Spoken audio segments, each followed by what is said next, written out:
Hello guys, আমি পড়ি বাংলা ডিপার্টমেন্টে। যখন আমি বাংলায় ভর্তি হলাম, যখন আমি অনার্স ফার্স্ট ইয়ারে ক্লাস করতে লাগলাম, অনেক সিনিয়র ভাই বোন আমাকে বলেছিল এত কঠিন সাবজেক্টে কেন অনার্স করতে গেলে।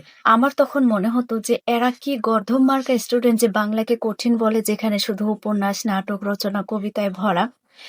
যখন ফার্স্ট ইয়ারে পড়লাম, ও মাই গড, এত সুন্দর একটা সাবজেক্ট, আমি পাগল হয়ে যেতাম এই বাংলায় পড়তে। তারপর যখন সেকেন্ড ইয়ারে ক্লাস করলাম, মেঘনাদ বধ কাব্যের জন্য মোটামুটি কঠিন মনে হলো, তারপরে ঠিক আছে।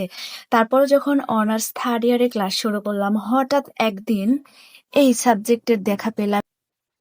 এই সাবজেক্টের ভিতরে ঢুকে যখন পড়া শুরু করলাম, তখন মনে হলো এক ধাক্কায় আজরাইলের দেখা পেলাম। কারণ এখানে এই সাবজেক্টটা হচ্ছে রূপতত্ত্ব, রসতত্ত্ব, ছন্দ, অলংকার। এই রূপের মধ্যে কোনো রূপ নাই, এত বিভৎস আর ভয়ানক চেহারা এই রসের মধ্যে।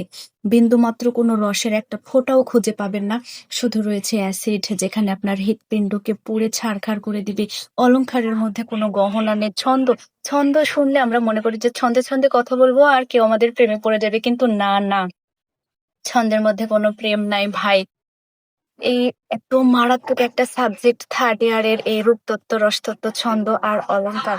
ভবিষ্যৎ প্রজন্ম, ছোট ভাই বোনদের বলছি, কখনো বাংলা নিয়ে অনার্স পড়তে যাবেন না, ইতিহাস নিয়ে পড়বেন, সবচাইতে বেটার। এটা হলো অলংকার। অলংকার বিষয়ক প্রশ্ন, দেখেন এর মধ্যে কি মারাত্মক সব অলংকার আমরা দেখতে পাচ্ছি।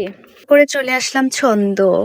আকাশে বাতাসে কোনো ছন্দের কোনো অস্তিত্ব নাই, কি মারাত্মক লেভেলের ছন্দ ভাই। এগুলা ছন্দ পড়ার চাইতে না পড়া অনেক বেটার। এগুলা ছন্দ পড়ার কোনো দরকার নাই ভাই।